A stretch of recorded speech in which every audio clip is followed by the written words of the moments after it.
Bob, so our guest today has the distinct, I think, pleasure of starting the district technology department from scratch. And three times in my career, I was the first tech director, right? Mm-hmm. Starting it from scratch and trying to define it. And it's a fascinating challenge and opportunity. And I'm really excited to hear, he started it and he's still there today. So he's seen the entire life cycle of the technology department in his district. I'm excited to learn about this. And for extra credit, it was the school district he graduated from too. So, right? So it's really full circle for him. He's as involved as he get in the community and committed to the district. And I will learn because while I've been the tech director for 15 or more school districts, I've never started a school technology department from scratch. So I inherited it when I was a public school district employee. And then in my role with EduTech, still a tech director for a number of schools, but I haven't got to build those. So I can't wait to hear about his experience doing that. I think this is going to be a fun conversation. Well, let's get into it. Hi, everyone. Welcome to another episode. We've got a great one again today. So we have Troy Sladen, who's the Director of Information Technology at Morongo USD. Troy, thanks for joining us today. Yeah, thank you. I appreciate this opportunity. I've been looking forward to this. Thank you very much. Great. So Troy, tell us a little bit about yourself. Well, I'm the IT director here at Morongo Unified School District. I actually graduated from Yucca Valley High School within our district Nice. Back in 1990, a long time ago, but still plugging away. One of them, living in the rural area, it's very difficult to find jobs sometimes and opportunities. And so I started off by going to college, got a finance degree. Back in 1998-ish, I was supposed to graduate college. The stock market crashed, and I was really concerned about what the future was for that degree. And so I looked at other opportunities, and I saw a lot of IT jobs open, and I was like, wow, how can I move into that arena and get exposure to that? Because it was even a bad economy, and there was people that were hiring jobs that were paying very well. So decided to take out a student loan, get a computer in college, and that was my first exposure to it. Really liked the idea of working on things, so I was really interested in working on networks because I've always been working on my vehicles, automotive, motorcycles, and stuff like that. So I really liked you and Bob. Okay. Yeah, love troubleshooting and that kind of stuff. And I was like, wow, this is really interesting. So started getting involved in some networking courses at Cal State San Bernardino. I did go to junior college here locally. I did go to Cal State San Bernardino. Nice. Nothing extremely extravagant as far as schooling, but it was what I could afford. It was what was offered in my area. And my wife did the same thing, and now my kids are doing the same thing as well. But great opportunity for people like us out here in these rural areas to take advantage of the educational opportunities.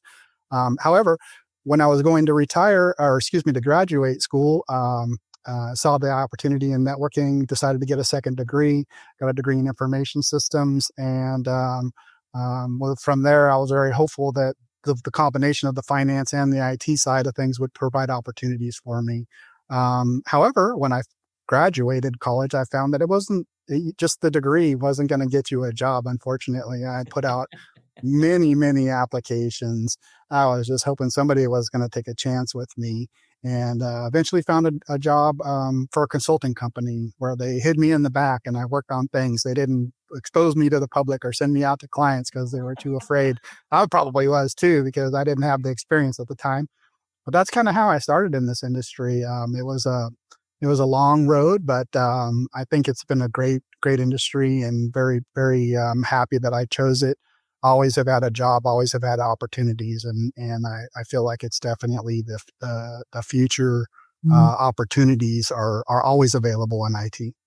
All right, I'm going to jump in front of Alex. See, he just leaned back. He was going to talk because that's how Alex goes. I'm going to jump in because we're going to talk about the important things here. What kind of motorcycles are we talking here? No, I'd love to talk to you about motorcycles, but that's not what most people want to listen to us about. I'm not really sure what most people who listen in want to listen to us about, but that's a podcast. I'm old school too, because I love two-strokers, man. Nowadays, everybody's into the four-strokes. I was racing two-strokes, even when four-strokes were available. That was my thing. Why Troy's an 250 guy? Yeah, two strokes. You knew they were coming.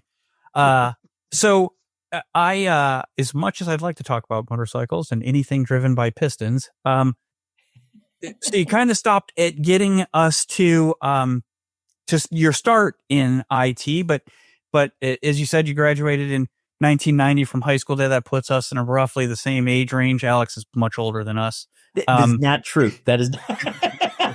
He's younger than me. I just wear it better. And I like to make sure that I point that out. He does. So what? So you based on what you've told us so far, you started essentially when Alex and I did as tech directors, and it was a very different world than it is now. So, can you give us a little of your experience from how it started to what it looks like now? Yeah, it was, I came in right at the Y2K scare. So that was kind of interesting. Nice. Yeah. Consultants made a ton of money on that. So, you put the fear factor into everybody and tell them that everything is going to die. And guess what? They'll throw money at it. So, and then you do a 10-second patch on the computer that solves everything. That's hey, there's checks to be cashed. That's exactly what we did. But we were consulting for city halls, for school districts, there was a ton of devices to touch. And so we ran around and pushed updates to everything. And it was funny because everybody was like, oh my gosh, the computers are going to stop working. Well, we went in and just pushed our clocks beyond the Y2K date. And guess what? Everything worked fine. You just kind of tell the computer that it's a different age. And guess what? Everything still works. So it wasn't quite the scare that they were making. I think it was more about just the opportunity for people to take advantage of it. However, I got started back then, and back then, a big difference was a lot of the data wasn't stored on servers, and it was stored locally on the workstations back in the Windows 95, 98 eras. We hadn't gotten there yet. So anytime you would do a computer swap, you would have to make sure you got all their profile data, all the data off of the machine. And if you swap that thing out, and you didn't have it, you were going to definitely hear about it. And just that process alone for swapping out one machine might take 2-3 hours. Where nowadays we do a lot of redirection. And if we give you a new machine, guess what? Everything mysteriously, magically appears. So things have changed a lot in that area. We've come a long ways. And back then it didn't require so much resources to run things. Nowadays it's crazy. Back then with 16 megs of RAM, you were happy. You know what I mean? Nowadays, I don't think you could do much with that at all. So yeah, the industry has changed a lot, and keeping up with technology, that's a tough thing to do, especially in this industry. It's not like you can go into IT and say, hey, I know everything, I'm good, and not learn from there. You have to constantly keep on learning, constantly be aware of what's coming out, how it's impacting organizations, and look for those opportunities to move and that kind of stuff. So it's not a type of position that you can just be happy and confident once you get to a certain place. There's always learning to be done and always things to be aware of. So Troy, you and I have a similar experience in that we've both been the first tech director, right, at a space, and had the chance to kind of define the role of the department in the district, and you've already mentioned that it changes with time. Tell us a little bit. First off, how did you end up going from the consulting side into the specific district? How did you end up being the first tech director there, and tell us about that journey? Okay. Yeah, it was a wonderful journey. What I did is I worked for a consulting company right out of school for a little over 5 years, and I made it the vice president of operations there. And, I always had certain goals to meet. And even in that organization, I didn't find that the goals that I had planned on meeting, I could meet there. And those goals were financial. It was about taking care of my family and opportunities and becoming somebody in a position of higher authority in IT. And I didn't see that as an option in consulting companies. Consulting companies are a lot different than an organization too. So there's a lot of difference there. But after 5 years being there, it was a very successful company. We supported a lot of large clients, hospitals, city halls, school districts, power companies, and so forth. I was like, hey, my boss isn't the greatest person. Actually, he wasn't a very good person at all. And I'm like, if he can do this, I could do this too. There's no doubt I could do this. So I went ahead and started my own company. I ran that company for 2 years. And the first year there was kind of a non-compete where I couldn't touch the clients. After that first year, I couldn't hardly breathe because I had so many clients. So I tried to run it on my own. It became very stressful. I got sick, just from the stress and stuff. Saw a doctor. Doctor told me, hey, if you continue to do this, you're going to die young. And then I started looking at other opportunities, maybe not running my business. And it wasn't that I couldn't, but I was at a point where I needed to hire people. I needed to establish more than just myself. It was just too much, and especially when I had 2 larger clients that didn't, if I was sick, they still wanted me to show up. And so it got to the point where and I needed good people. And back then I probably didn't know enough people to recruit that I had the confidence in. And then at that time, one of the clients that I was supporting was the city of Indio. And then they offered me a job as a network administrator there. And when I first looked at it, because the pay was about $70,000 less than what I was making as a consultant, I kind of laughed.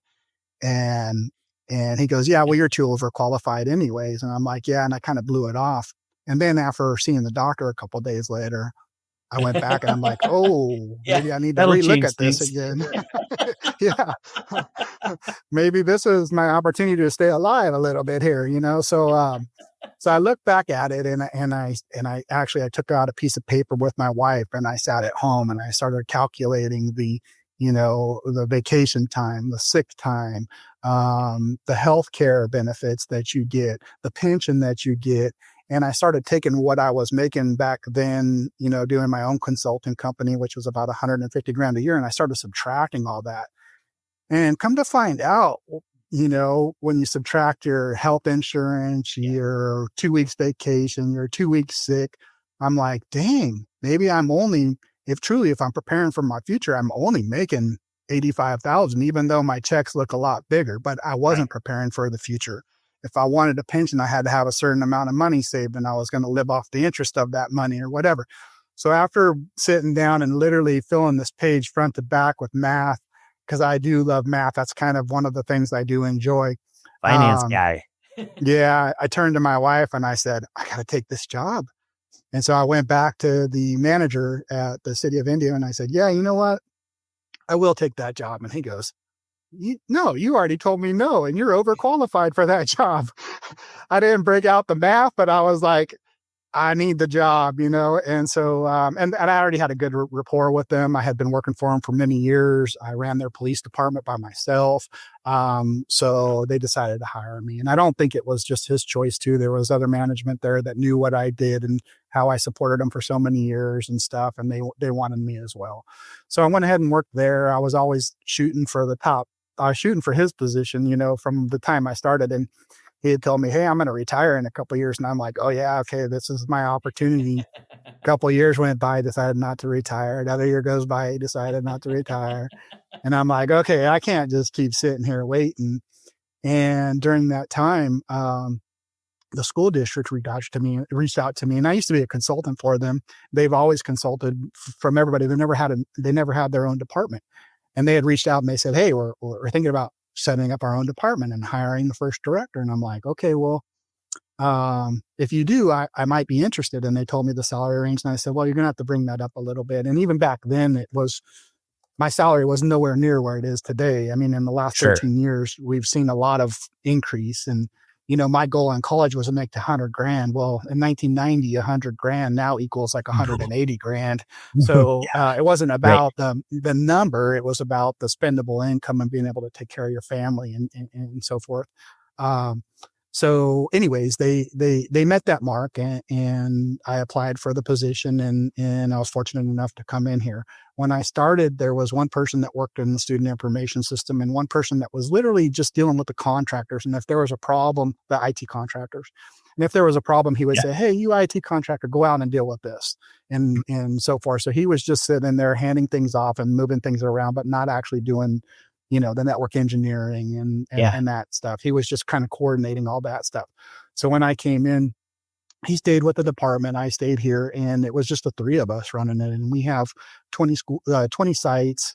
Back then we were about 9,000 kids, probably about with kids and staff. We were probably about 10,500 to 11,000 people that we were supporting, with a very small crew of people. And we were making things work. But as time went on and we started to get more technology into the campuses and started working on more things, obviously there was a need for additional staff. And so, that Troy, has been one of the, let me go ask ahead. you a question here. I mean, this is what we want to learn about here. We talked a little bit before we started recording, a little secret. We get to know each other before we start recording a podcast. And Troy, one of the things you said that you were most proud of or was successful at was building this department from scratch. And obviously, given the time span there in our talking, we know you've been very successful at that. But I want to ask some, and I want to talk about that, but I want to ask some, pointed questions, a little more specifics. We obviously don't have the time to cover, your long successful career there in detail, but so when it's you're the guy, right? I was the guy. You fixed a computer, wouldn't boot, it couldn't connect to the network. You were the guy, won't print. You were the guy.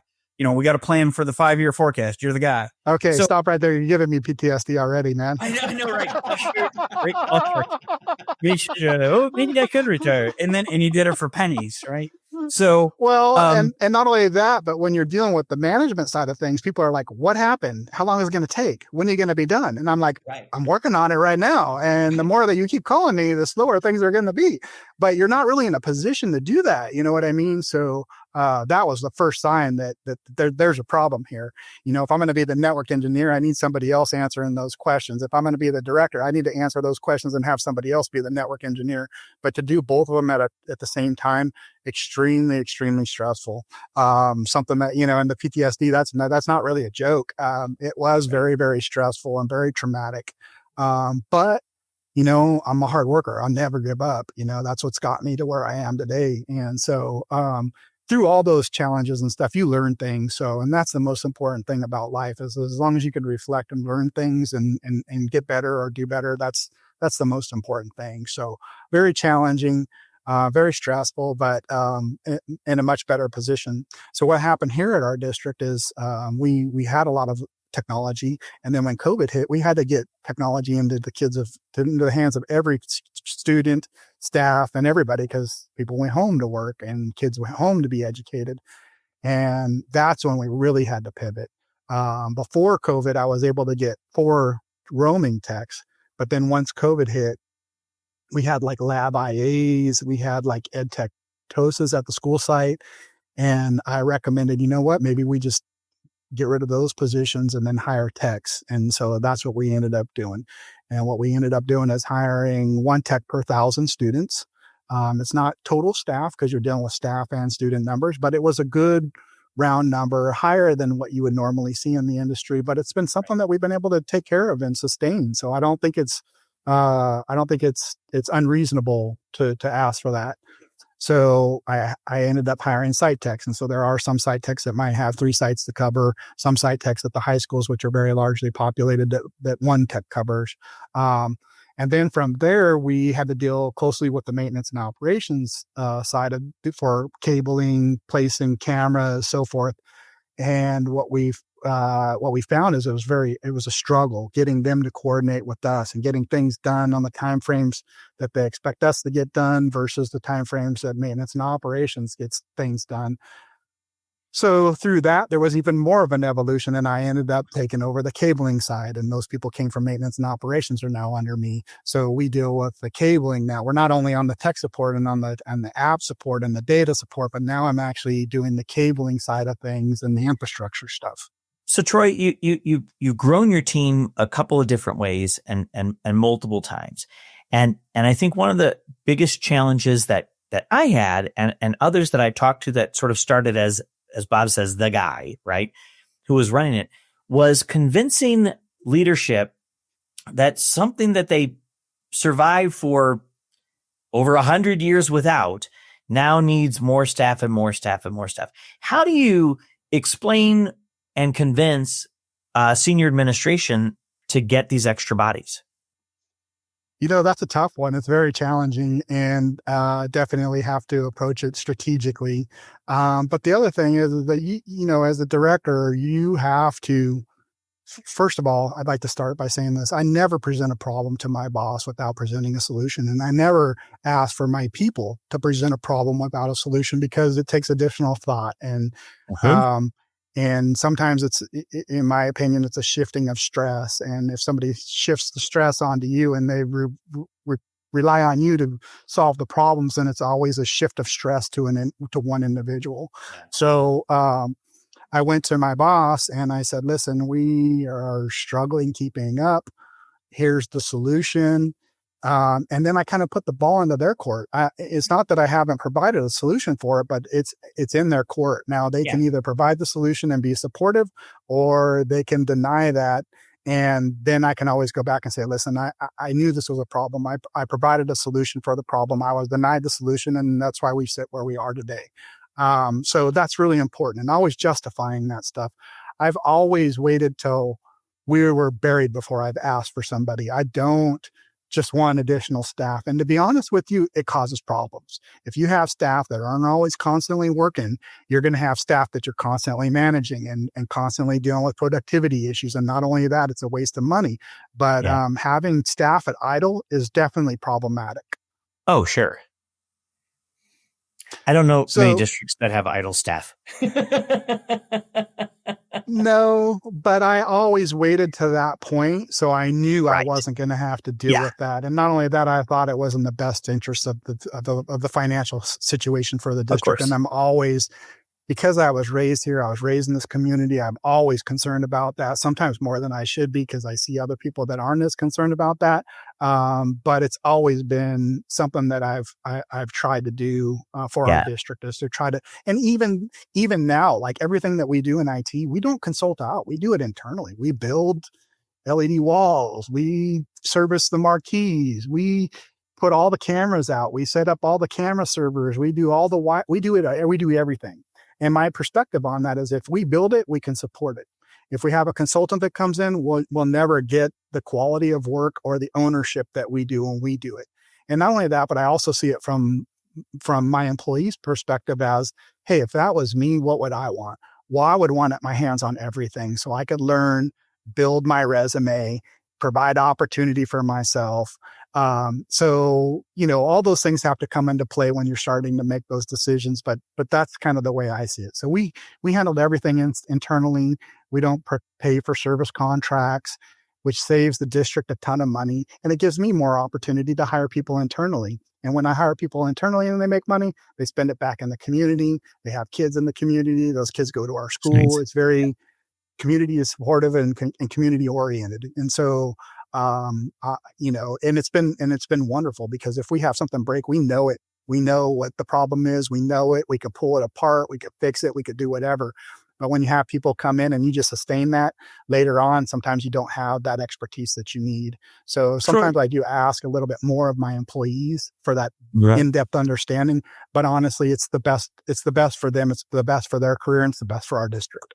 Troy, there's two things I want to reiterate that you said that I think are very important there. One, I love that you don't go to your supervisor or boss without a solution, a problem without a solution.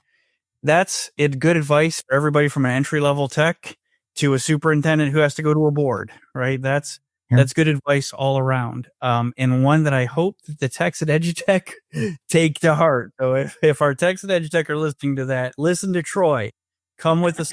Maybe not what we do, but it's somewhere for us to start. And it's, excuse me for interrupting, but it's part of the professional development process too. If these people want to get to a point where I'm at some point in time, or one of my higher level positions, they have to not just present problems, but present solutions. So it's mandatory in IT, in my opinion. And it's not just for simple stuff, but it's for the development of their thought process, the development of their troubleshooting. And even if they brought me a solution I didn't like and I said no, my response is, I appreciate that solution. I appreciate you put the thought and time and effort into it. Here's the concerns I have. Maybe this might go a little bit better if we did it this way, but at least there's some thought in it. And in IT, we always have to be future thinking. We have to think, hey, if we do something now, how's that going to impact people in the future? Because if you don't, you're going to hit that future and you're going to be in a mess. So those are, that's kind of the thought process we have to have a good, strong IT department, in my opinion. Now, you've shared with us the success of building your fantastic team there and how you groom them for their own growth professionally and within your community.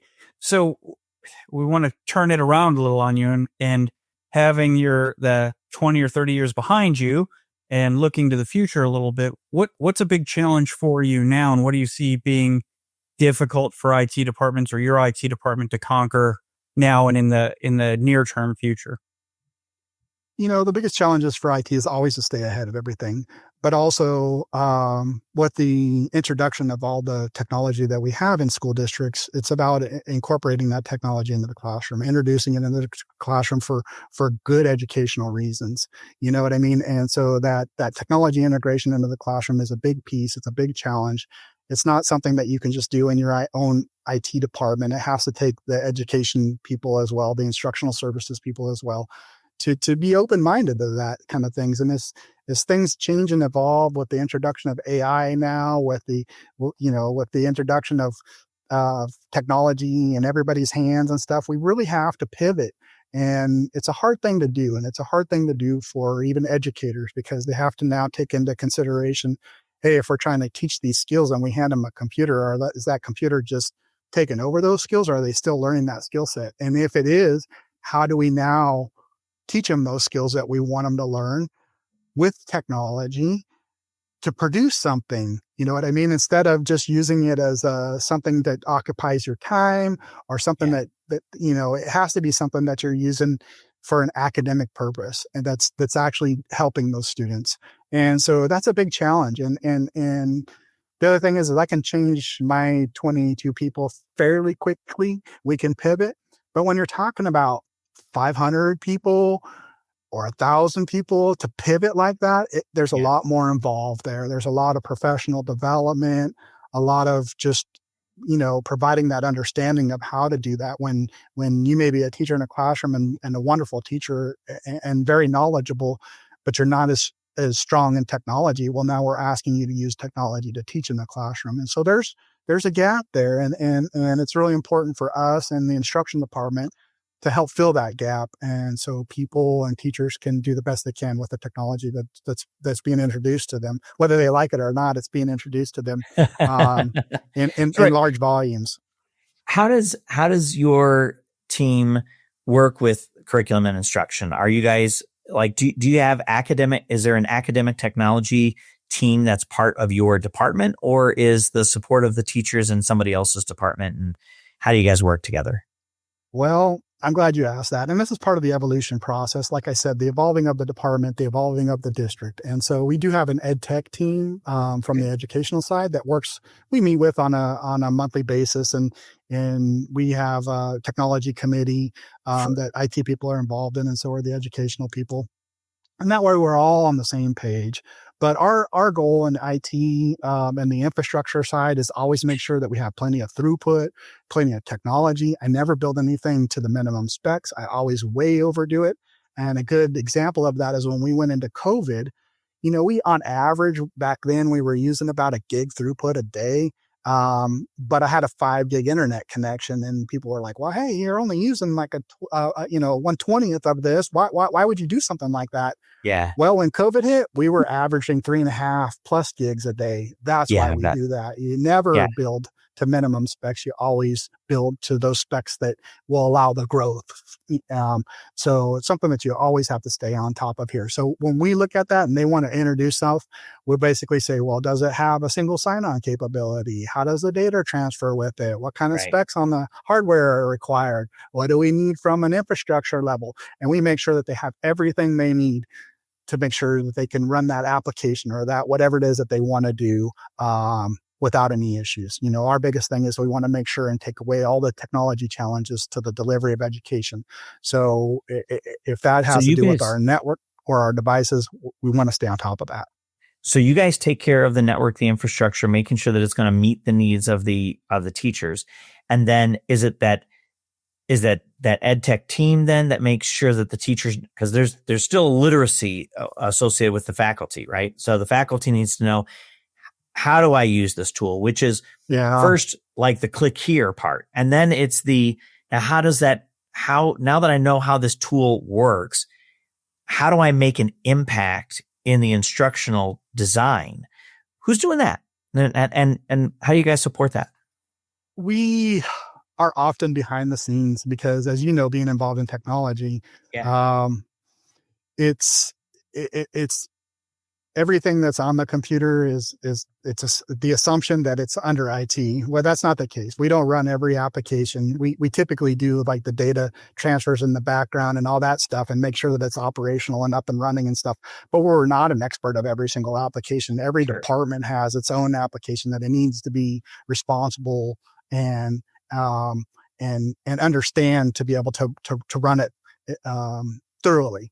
However, there is a misconception that people will buy an application for their own department and they'll be like, okay, IT, what do we do? How do we run this? We're like, I don't know. I've never seen it before. I don't even know what you're talking about.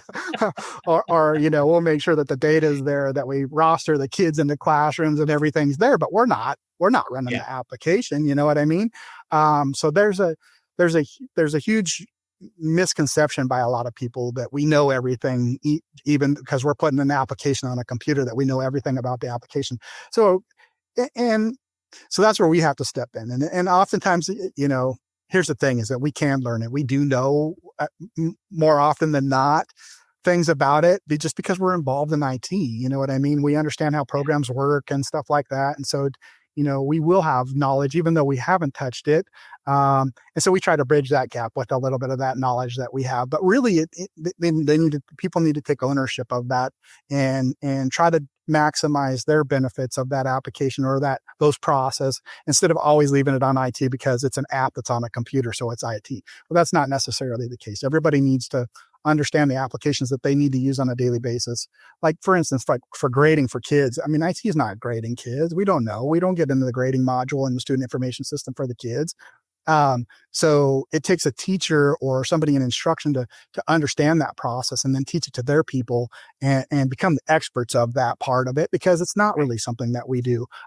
Now we provide the application that does have the grades that you enter. We provide the application that has the attendance that you enter, but it doesn't mean that we know everything about all that. But unfortunately, through time, we do inherit a lot of that stuff, and we do understand a lot of that stuff, and it does become a misconception that IT knows everything that's technological and every application. But I'm sure you guys have experienced the same thing. So it's a huge challenge. We all have that same problem. They buy something new from HMH, and they're like, "You're going to put this in, and you're going to roster, and you're going to," and they're like, "You're technology," and I said, well, there's software running down there to run payroll. If I roll down to the accounting office and say, hey, I'm technology, let me run payroll this week, they will not do it.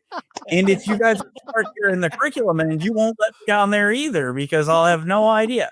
We make it go. And if I had that much authority, I'd just reassign myself in the HR system as a higher person. I don't know. Right. As I can gig back. So we're getting to the end of our time together today. So I don't want to put any pressure on you with this last question, Troy, but what passes for a losing streak for me with Alex, meaning I've lost one, I need you to help me out here. So I got one last question for you. We ask all of our guests this. If you would share with us a favorite teacher or an educator who had an impact on you, who that was and why. So I'll tell you what, recently I went down to a school site that hadn't really embraced a whole lot of technology. And now we have a site tech down there, and she's been really helpful to that school site. And, we talk about, all these skill sets that we want to give our kids: the communication, collaboration, critical thinking, problem solving, creativity, innovation, understanding data analytics and stuff, and how difficult that is to incorporate into the classroom. Ironically, I went down to the school site, and it was a special education teacher, and it wasn't severe, but I was literally blown away by it. And it was somebody who struggled with technology, but all of a sudden, over the past few years, learned how to use it, learned how to engage with her students with it. And I was extremely impressed by what she was having those students create. And when I was down there, they brought me into the classroom and they're like, let me show you. And the kids were excited to show me the transitions of the PowerPoints that they created, the fact that they were placing them on a shared OneDrive location and being able to contribute from multiple people. And the kids, they were so excited about it. They were like raising their hand to show me everything. And I was so impressed with what she had done with a classroom of students that sometimes are challenging to teach, but where she came to from several years ago to now. And I'm like, man, if she could do this in this classroom, everybody should be able to do this in their classroom. And the kids were excited. It was impressive to see the kids were excited happy about what they were doing. When you start doing project-based learning and you start using technology to do that, kids love it. You know what I mean? But it's all about having to wrap your head around that and how are you going to deliver that with technology and how are you going to get that to your kids. But it was phenomenal. And it's something that sticks with me every day because I feel like she's done something very impressive for these kids that deserve it. Troy, That's how many great. students do you think were in that classroom? There was probably, and that might make a little bit of a difference, but there was probably about 13 or 14 kids in the classroom. So it wasn't a huge classroom. But again, the kids, what they were producing, what they were creating and their excitement about it. You know what I mean? It's, back when, and this is the other thing I really tried to encourage our district and people to work on is that project-based learning. When you're doing a piece of paper, like when we were doing math papers and stuff, and you fill it out and you submit it, it's not exciting. When you're using math to build something and then you see it run afterwards, that is exciting. That's how you get kids interested and involved. And so that project-based learning where kids are learning math and stuff without even knowing it, and they do that in robotics and stuff now, that's where we need to start focusing more of our efforts, is when the kids are actually having fun and they're learning as well, but they don't even realize it. You know what I mean? That's where we need to be to give the kids the most benefit with the technology. Alex gave me this perplexed look, like he wanted to know why I asked how many were there. And Alex will wrap this up in a second, but I'll just tell you, Alex, I think that's 13 wins for me. In the future, we're going to interview those students and they're going to remember that teacher. And I'm going to win on every one of those. That's the 13 future wins. Troy, big time. 13 and I will say this, that teacher is not technological.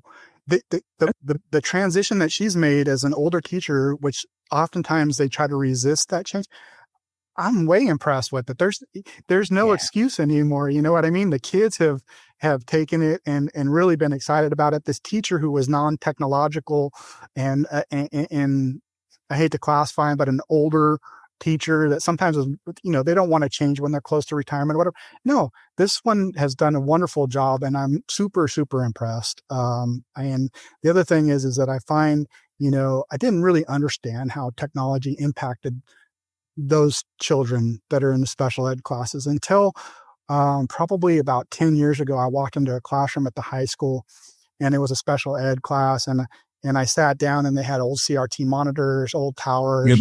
And I was really disgusted with the technology. And I was talking to the teacher and she goes, you know what? Nowadays, I use the technology to get the kids to do things. And she goes, and it used to be, we used to try to bribe them with candy and stuff like that. And she goes, nowadays, we just say, hey, if you guys want so much time at the computer, you have to behave like this or something. And it was a really, really valuable tool for her.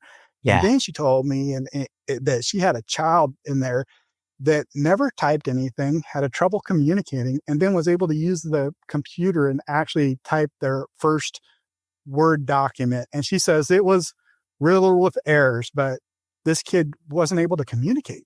This was the only way that they were able to communicate. So when she told me that, I ever since then, it has changed my perspective on how we can use technology to accommodate those kids. So I think AI is a wonderful tool for these kids. I have people that struggle with just writing simple sentences. And when they start to use AI, I'm like, my gosh, who wrote this? You know what I mean?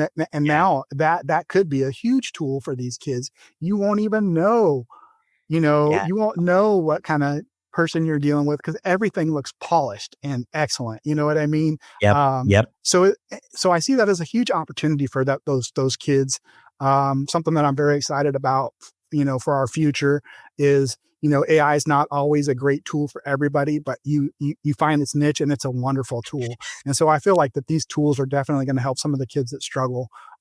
We still need to teach them, obviously, all the skills that I mentioned earlier, but for some people, just living life on a regular basis is difficult. So to have technological tools that help you do that, it's wonderful.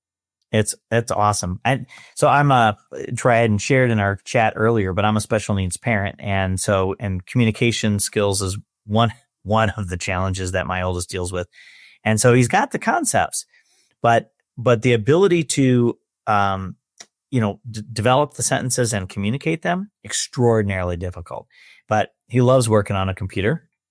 And so, actually had not thought about how to use generative AI for him to communicate concepts, but he's a good reader. So the cool part is once he has that chance, he'll have a chance to read and validate whether or not the AI was sort of communicating what he intended to communicate.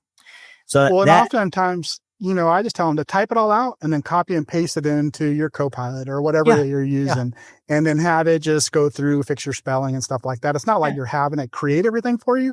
You're kind of giving it what you want, but it's actually just putting it in a format that looks great. And I have people drafting emails like that and stuff nowadays. And I'm like, oh my gosh, this guy looks amazing. And so I've encouraged my staff. I use it as well. If I want to have a nice tone to an email and I'm not feeling well, then I might have to use it and tell it to put a nice tone on that. Here, Bob, maybe you should take that, write that one down. But what I have seen from my employees by using it is an outstanding product. You know what I mean? There is a use for it. You obviously want to verify, but I think it's an extremely valuable tool, something that we haven't talked about in the special ed side of things. But I think it's a wonderful tool that could provide a lot of opportunities and for the kids, for sure, especially for kids that struggle. That's a great way for us to end, because he's even giving us a future episode, Bob, that we can work on. Troy, thanks so much for joining us today. This was a delightful conversation. The time just flew by. But thanks so much. This was a ton of fun. Yeah, thank you. I really appreciate the opportunity. Glad you guys reached out to me and really enjoyed the conversation. If they ever want to ask me back, then know that I'm here for you. Awesome. Thank you. Well, Bob, that was fun. Lots in that episode to chat about. What struck you the most? 13 student winning streak right there. All 13 of those lucky students with that teacher who I'm sure made an impact on them for life. That's a win for me. That's a win. And a unique answer, right? We expect it to be when I was in third grade or when I was in college and didn't know what to major in. But that was really a good answer, like a good curveball. And it's proof that, while our podcasts, centers around educational technology as our careers have, you don't have to have any kind of technology to inspire students. When I was inspired by Ms. Parrish and Mr. Wampum, it didn't have anything to do with technology. And that's proof there. Now, a great teacher is a great teacher. And particularly like when we've rolled out one-to-one devices, I do find that great teachers struggle a lot because of it's just a new way to approach it. But great educators, they always find ways to just make a great impact on students. So I thought that was a really fun twist. At first I was like, did he understand the question? And I'm like, dude, I really understand the question, because it's a perfectly legitimate answer to the question, just a different way of thinking about it. So, well, every time we get a new guest, we get sort of a new story and a new perspective, which is why I enjoy doing these so much. We learn every time, even when we think we know the answer, because we pose the question, we learn that we don't. Absolutely. Well, until our next learning adventure, thanks so much, Bob.